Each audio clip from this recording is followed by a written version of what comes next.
India celebrates the Republic Day every year on the 26th of January from 1950.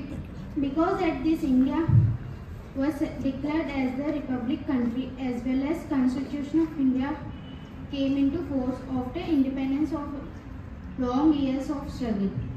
India get independence on 15th of August in 1947 and all of years later it became a democratic republic.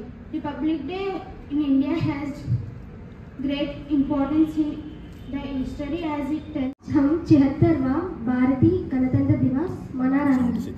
गणतंत्र दिवस हमारे देश का एक राष्ट्रीय त्योहार है। 26 जनवरी 18 రోజులు పట్టింది। ఈ రాజ్యాంగానికి సుమారు 64 లక్షల రూపాయలు ఖర్చు అయింది।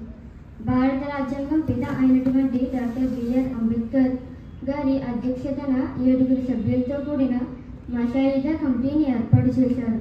ఇది ప్రపంచంలో కల అతిపెద్ద లిఖిత పూర్వక